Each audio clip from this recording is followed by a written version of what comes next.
Welcome to the Monday and Tuesday edition of a Sports Beat, ladies and gentlemen. Week number 1 of the SCIL football season is now history. For the next 45 minutes, grab the wife and kids, pop open a cold drink, leave the remote alone for at least the next 45 minutes as we bring you week number 1 highlights of SCIL football. All right, folks, the big matchup, the match of the week, the first Hope Bank matchup of the week, the Hopatcong Lions and Vernon Vikings, and Paul Mentor was there, recaps the action from that game.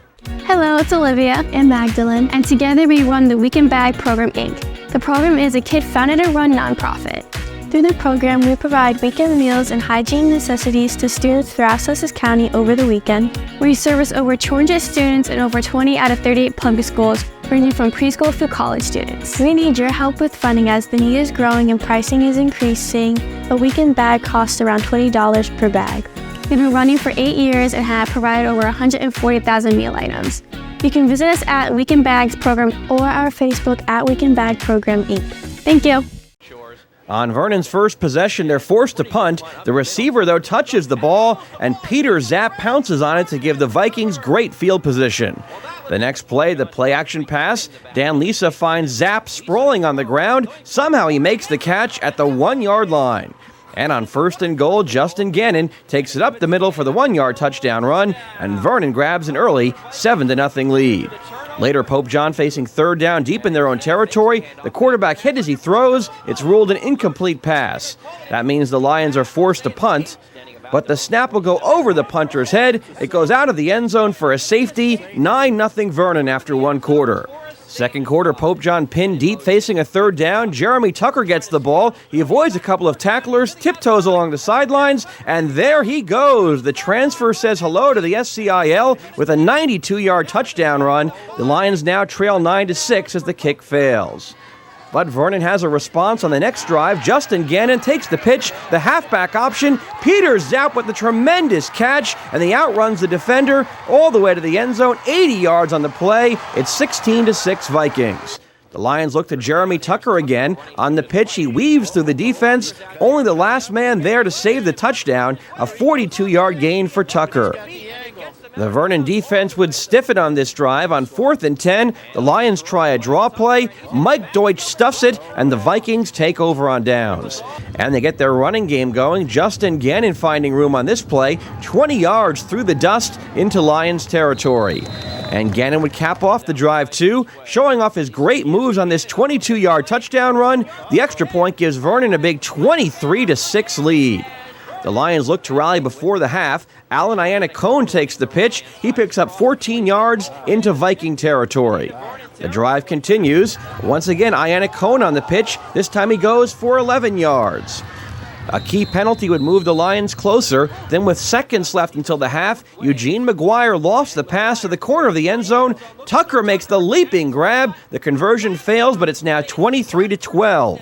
And Hopatcong gets the ball to start the 3rd quarter. Ianna-Cohn fighting his way here for 15 yards and a 1st down. The Lions face a 4th and 1 at the Vernon 16. They manage to draw the defense offside, moving the chains again. And Alan Ianna-Cohn would cap the drive, the 1-yard touchdown run. Hopatcong misses the conversion again, but they're back in the game. It's 23-18. The Vernon offense needs to respond, and they take to the air. Dan Lisa going over the top, the perfect pass in stride to Sean Lennon, a 56-yard strike, and the Vikings go up 30-18. Hopatcong won't give up, though. Eugene McGuire throws to Robert Russo, and that would be a 15-yard pickup. 4th quarter, same drive, the draw play to Jeremy Tucker. He nearly breaks it, hauled down after a big 14-yard gain. And Tucker finishes off that drive. Watch the spin move here. The 9-yard touchdown run. The PAT failed once again, so now it's 30-24 Vernon with 8 minutes left. The Vikings need to run some clock, but the 3rd down pass right here falls incomplete, and they would be forced to punt. Now Hopatcong looks to drive for the potential winning score. Jeremy Tucker gets 13 yards and a 1st down in Vernon territory. The Vernon defense needs to slow down Tucker. They make a big play right here, stuffing the draw for a loss. Now 4th and 5 for the Lions. McGuire in the shotgun. He tries to throw to Tucker, but the pass will be just off his fingertips. Vernon holds. They run out the clock, and look out. Here comes the entire student body to celebrate Vernon's huge victory, 30-24 on opening day over Hopatcong. it means so much. 94 was the last time we beat them. That was such a long time ago. So, it was just the biggest win ever, greatest feeling. We're known to be a good team but lose the big games, so we wanted to come out right away and prove that we're Vernon, we're here, and we're going to play good all season. The last 28 out of 29 meetings, they won 28 of them. We only won one. Last time it was 94. And to start off the season like this, it's a real booster. I mean, we're just going to roll from here. We want to win every game, and the first one is big. So it's Pope John, and we did it. We said to each other, this is the most important game of our lives because it was the first game, and we just took it from there. I mean, we came out, we said football's about heart, football's about hard work, and that's what we did. And we came out and we played football and we won, and that's all you got to do. It's a testament to these kids because they're the hardest working Vernon team that I've had, and whether they're the best or not, it's tough to compare all this stuff. But I can tell you, nobody's ever outworked these kids, and I want to see if there's some that outworked them in the SCIL. We'll find out. After getting burned for a couple of big runs in the first half, the Vernon defense was able to slow down Jeremy Tucker after halftime. We don't really key on him. We just watch our own keys, try and stop him as best we can. And we knew that he's not a tough runner, and he doesn't like getting hit, so tried to hit him. They did a nice job at the end of the first half of starting to exploit what we were in defensively. So Coach Vasquez did a nice job making a couple of adjustments, and then bent, obviously, but didn't break. So we were able to get it done there. While Justin Gannon made his share of big runs for Vernon, it was the Vikings' passing game that made some of the most important plays of the game. We went to Gannon when we needed to go to the air. We went to the air, and the receivers came through great. Line protection, everything's perfect. It's just a team. Danny, our quarterback now, he was running back last year, and this first year ever playing quarterback. He's a good athlete. He could throw it, run it. We're an option.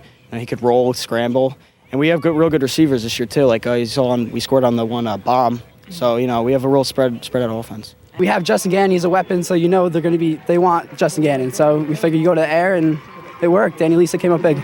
We have so many weapons on this team, it's crazy. I mean, Gannon, obviously, he runs the ball, he's quick, he's shifty, he doesn't get tackled all that much. But you know what, the guys up front, we got it done for him, and hopefully he's got a steak dinner for us waiting at home. We're going to be more of an explosive team this year. It's not going to be as much 3 yards and a cloud of dust. It appears we're going to have the cloud of dust for anybody who saw the game, but we'll hopefully go a little bit more than 3 yards. We can hurt people through the air, and we can also we can be explosive on the ground. Welcome back to Monday and Tuesday edition of a Sports Beat. Ladies and gentlemen, our first highlight show of the SCIL football season here at Jefferson High School, Lenape Valley. Wow, what a great start for them as they beat the Jefferson Falcons. Let's take a look at the highlights of that game. First quarter, Lenape Valley on the move. Mike Groom rumbling all the way down to the Jefferson 18 for a big 32-yard gain.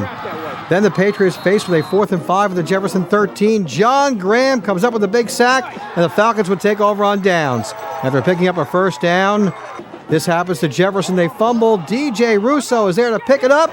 He's got nobody in front of him. He's going to rumble in for a touchdown. It's 7-0 Lenape Valley with the recovery for a touchdown by DJ Russo. After the touchdown, Jefferson from their own 36, third down play. The ball is stripped by Mike Chernesky, recovered by the Patriots at the Jefferson 29-yard line. The next play, Mike Groom busting through. He rumbles 29 yards to pay dirt, and just like that, it's 14-0 Lenape Valley after one quarter. Second quarter we go after holding Jefferson. The Patriots on the move again. Groom off tackle, 9-yard run. After a costly penalty against Jefferson, Mike Groom pulls his way for his second touchdown of the day to make it 21-0 Lenape Valley.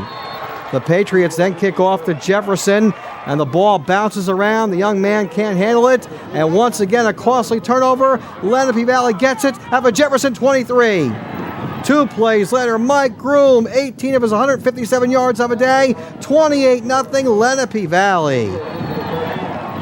Jefferson on offense again. B.J. Stokes under heavy pressure has the ball picked off by D.J. Russo at midfield. Another turnover, another chance for Lenape Valley. Mike Groom, unstoppable on the day for the Patriots, up the gut all the way down to the Jefferson 5. Final seconds, first half. Robbie Klink, the quarterback, on the sneak right here. He'll score 35-0 Lenape Valley at the half. Third quarter we go. Jefferson looks to get something going, but the ball is tipped by Mike Chernesky and picked off by Justin Nadeau. 2 plays later, Mr. Groom, his 4th touchdown of the day. He giving his team a commanding 42-0 lead over Jefferson. Jefferson quarterback B.J. Stokes played hard right to the bitter end. He finds Manuel Fanargian, who ducks a tackle and picks up a first down. They look to avoid the shutout. And they do. B.J. Stokes finds Matt Valentini in the end zone. The final score, 42-7. Lenape Valley over Jefferson at Jefferson High School. A big win for the Patriots on opening day in impressive fashion. I thought defensively, the key thing defensively for us was being able to contain Stokes inside the pocket, because last year we didn't, and he just picked us apart. I thought, this year Trineski, Mendia, Ryan before he got hurt, and then Dean Conklin did a great job. I think we really needed this to get our season started off real well, and I think we're going to keep rolling right from here. We lost to them last year in a tough one, and we finished up so strong. If we beat them this bad this year, that only says that there's good things to come.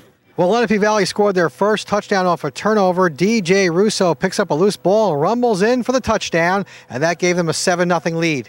Part of our fundamental improvement each day is a turnover circuit where we try and force turnovers and scoop fumbles. Coach Holland does it all the time, stripping the ball, stuff like that. And it's something you work on every day, and this was one of those days where you saw the fruits of it, with Russo scooping up the ball and, somebody else stripping it out. It was this is why you coach for, but that was a huge play in the beginning. It sets the tone of the game. I just happened to be there in the situation of a big play.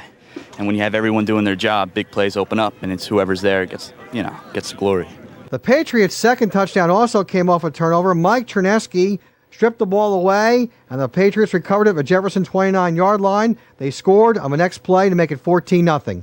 We went over all week just containing the quarterback. We thought that was the key to winning the game, and I just got out there, and he tried to scramble, and I hit him, and the ball fell loose. Mike Groom had a big day for the Patriots, 157 yards and 4 touchdowns. First of all, the line, they made some huge holes, and I was just fortunate to break through and gain some good yards. He runs north and south. He's not a dancer. He's not going to try and run the ball outside. He's going to run straight at you.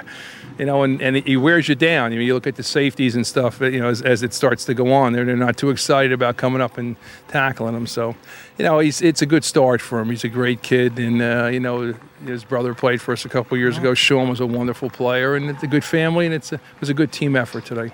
Lots more highlights on the way, my friends and neighbors. Up later on in the program, the play of the week, the athlete of the week. Oh, that's all on tap, the top 5. So don't touch that dial. Right now we have for you, my friends and neighbors, a commercial time out. Back to Monday and Tuesday edition of the Sports Beat, ladies and gentlemen. Week number 1 of the SCIL football season now history. Our first highlight show of the 2005 season. Next we go to Kittatinny High School as they hosted Sparta. Let's roll the video on that game.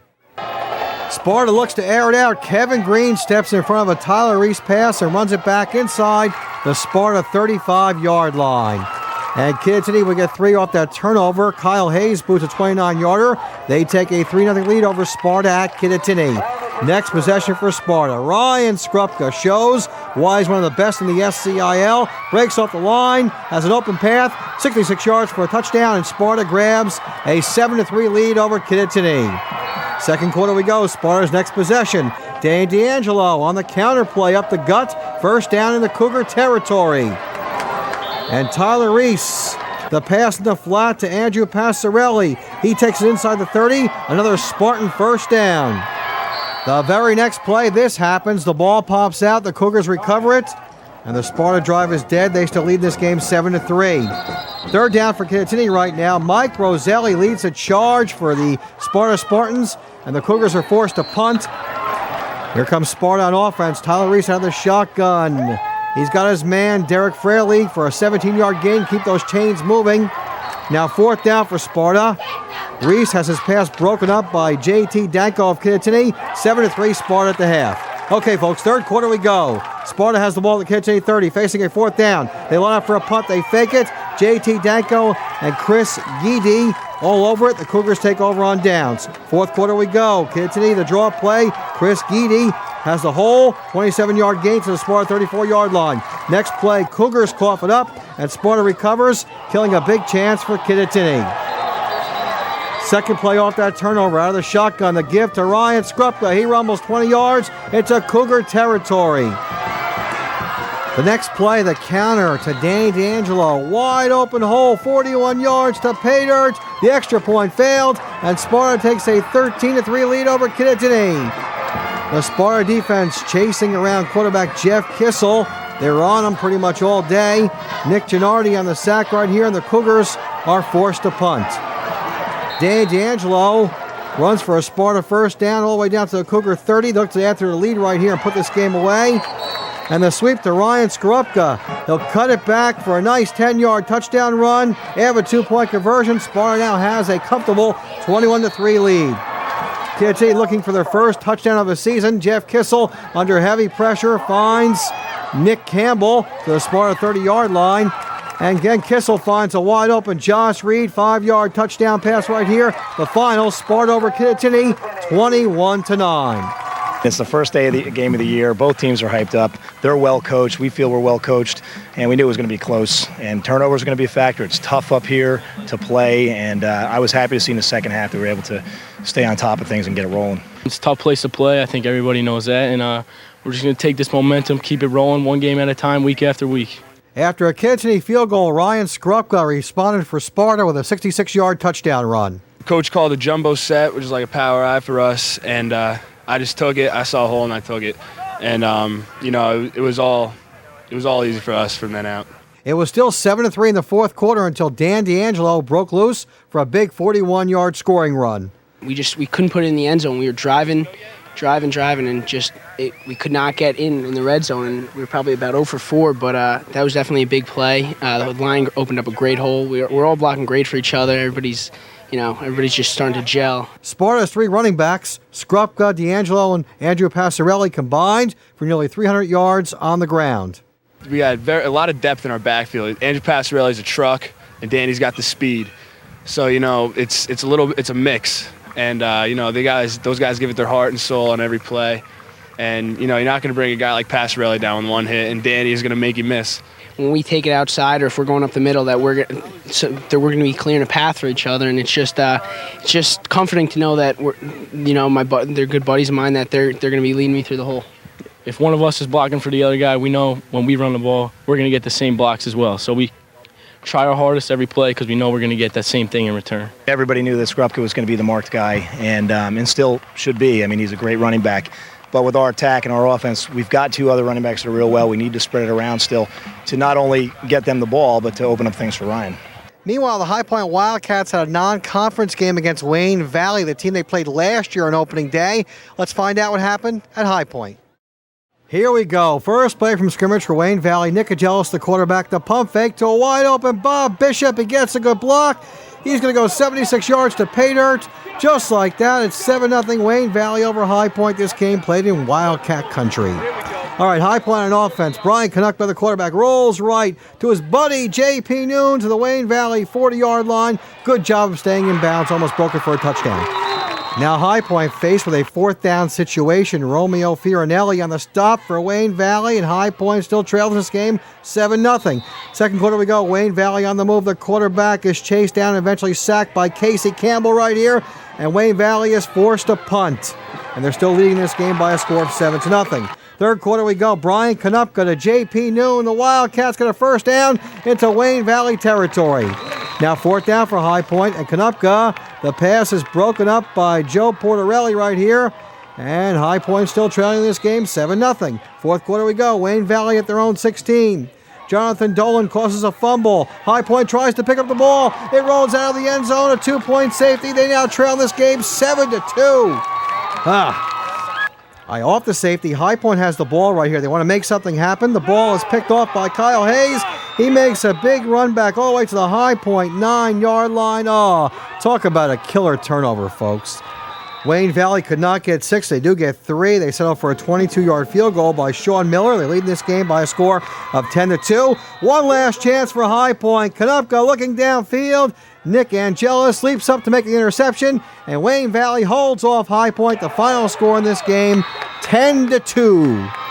This school has not had the greatest history in winning, and we're trying to turn things around. I got a new staff, and it's one game at a time, 1 week at a time, 1 day at a time. I think we need to hustle a little bit more. I felt our defense was great. Offensively, I think we need a little work. Defense, I felt we hit them hard, and we held them.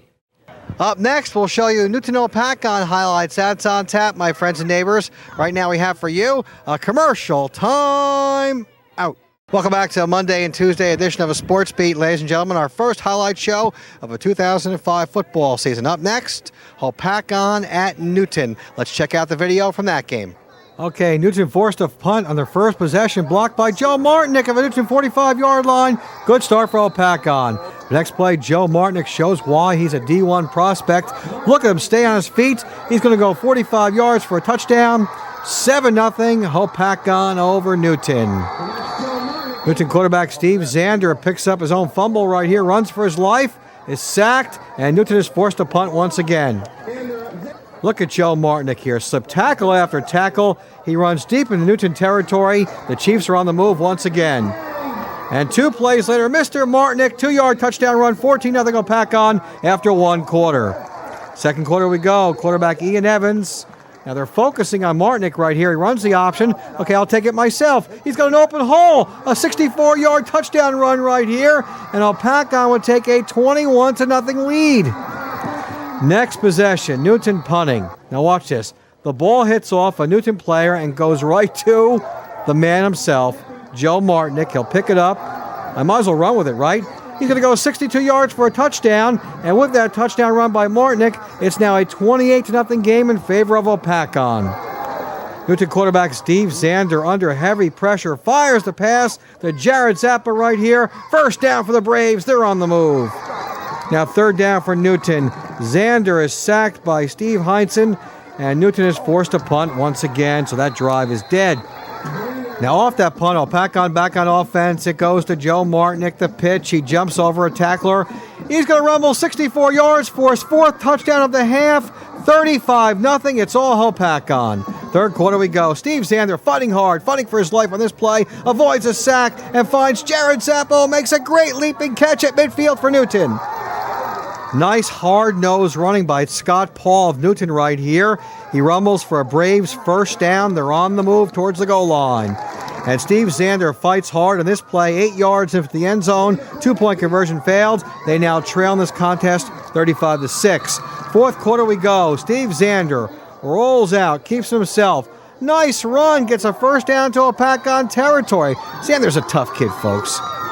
And Newton looking to score one more time before the end of the game. The 4th down pass falls incomplete. Hopatcong in impressive fashion beats Newton 35-6 the final. We really emphasized all week coming out strong, and I think we really showed what we worked on all week, and we really came out strong today. And that's a big plus for us. Joe Martinick got the Chiefs off to a flying start, blocking a punt and scoring on the next play. That set the tempo for the game. Last year, we came off slow. One mistake, we put our heads down, and we just let the game get away from us. But the block punt and the first play, that was big for us. Joe has just continued to improve as a player since his freshman year, and just he does things that just his mental decisions on the field are just things that other kids aren't ready to do at this level. And one of the best things about Joe, though, is he elevates the level play of our team. Our linemen reach another level. Our fullback, quarterback, they all strive to do a little bit better because of what the expectations that are out there for Joe, and they're not going to let him down. Quarterback Ian Evans also made an impact on offense, keeping the ball on the option for a 64-yard touchdown run. Every block, it was a great block, and broke one tackle, and after that, it was just clear right into the end zone because the great blocks from the receivers, the line, and the backs. Next up for Hopatcong, a matchup with Hopatcong this Friday night. Oh yeah, next week is going to be a big game. We're going to work hard. We're starting Monday. We're going to be working. We're just going to try to beat Pope next week. We can go into Hopatcong. We're going to go in there healthy. One injury today, but we're for the most part going to go in healthy and ready to take a shot at the Pope. Folks, as we take you into a commercial break, let's run down the local scores from this past week. This scoreboard sponsored by our good friends at the Mitchell Insurance Agency.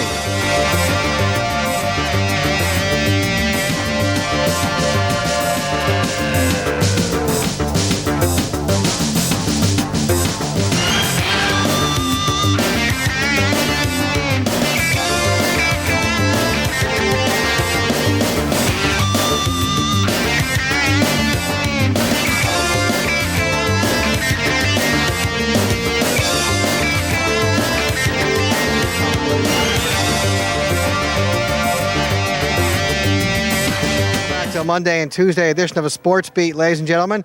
It's now time for the Miriam Gateway Fitness Center SCIL Play of the Week. We take you to the Vernon Hopatcong game, third quarter. Hopatcong had just cut the lead down to 23-18. Vernon comes back. Dan Lisa, the quarterback, fires the perfect pass to Sean Lennon. That's a 56-yard touchdown pass, and Vernon goes on to beat Hopatcong. The final score 30-24. And there you have the Merriam Gateway Fitness Center SCIL Play of the Week. All right, folks, it's now time to name the Eastern Propane Villa Capri Athlete of the Week. Which sport did it come from this week?